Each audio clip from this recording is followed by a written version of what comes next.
it's Julia.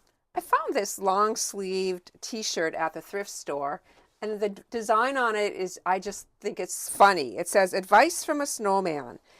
Be a jolly, happy soul, spend time outdoors, stay cool. It's okay to be a little bottom heavy. Avoid meltdowns, be well-rounded, live well, life is short." I want to take this design and turn it into, or just make a pillow out of it. And that's what I'm going to be doing today. I'll probably sell this in my Etsy shop or else my summer shop. This is a knit, and because of that, I am going to put a medium weight iron-on interfacing behind it, and then maybe add a border. I also received this just pack of Christmas fabrics from a generous subscriber, and this one was in it, and I like the color with it. And so I think I'm going to use this for the border. And then if there's enough, I'm also going to use it for the back of the pillow. I don't know what size this is going to be. I'm going to just probably stuff it with fiberfill and not really use a fabric or a pillow insert in it. And so the size isn't going to really matter, but I'm going to cut this out, put the fusible on the back of it, and go from there. I'm going to just rough cut this out. I just put that extra aside. I do end up using some of that, so I'm just going to set that aside and then just square up this snowman, which isn't exactly square. It did get a little bit wider, so it's not quite a square, but that's fine. And then for the borders, I did cut 2-inch strips, and when I cut my borders, I cut them just a little bit longer than I need, and then I'll trim them afterwards. So I got the top and the bottom done, and now for the sides, doing the same way. Right sides together, and I'm taking a 1/4-inch seam allowance. And then I'll trim those down as well. So got that part done. And now for that extra t-shirt, basically it's the back of the t-shirt. I am going to back my pillow front with it. A lot of times I'll use fleece for this, just like a batting fleece. I like to do that so that the stuffing, when you stuff a pillow, it doesn't look lumpy, and it just gives a little bit more structure to it. And so I'm going to take this to my sewing machine now, and I'm going to meander stitch, just do a little quilting on this. I am going through all my layers. I do have that iron-on interfacing behind this graphic.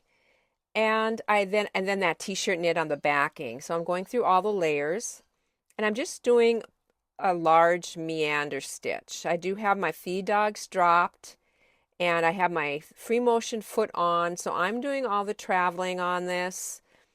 I do not have a stitch regulator. My stitches aren't perfect, but I do find that if you keep it moving at a really good pace or an even pace, your stitches, it takes practice, but your stitches get more even as you practice.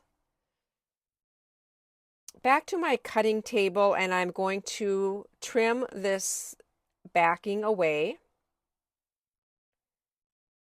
And now I have these really cute buttons that the same viewer gifted me. They're just adorable. And that little charm says, "Let it snow." And I thought it'd be fun to dangle that charm from his arm. So I'm just putting some jute through that. And I'm going to take that to my sewing machine, and I'm going to stitch that on. And then I'm going to stitch these buttons. I have 3 little flower buttons just on top of the snowman's buttons. And then I'm going to put that heart right in the middle of the O. To sew this jute on, sorry my fingers are in the way there, but I just left that same free motion foot on, and I'm just going over the top of that jute just a little ways, because I want it to dangle and appear to be just loose over his arm. Taking my free motion foot off, and I changed to my buttonhole, or not my buttonhole, my button sewing on foot. I'm not really sure what it's called, but it's this little foot that has this blue base on it, and you just line the holes up. So your needle, you have to get the width. That's the the hardest part is getting the width of your zigzag correctly so you don't hit the side of the button, but then it just sews these buttons on so slick.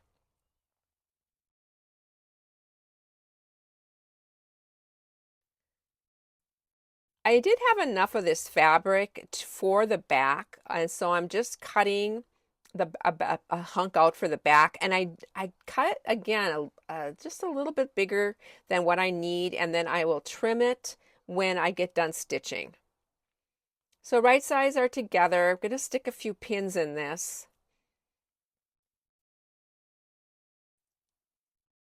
And I will leave an opening at the bottom to get the stuffing in it and to turn it.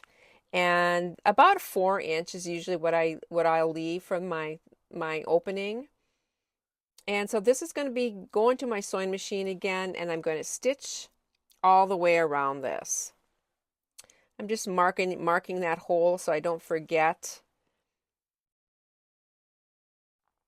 And I'm just going to take another 1/4 of an inch seam, and then I can trim away that extra back.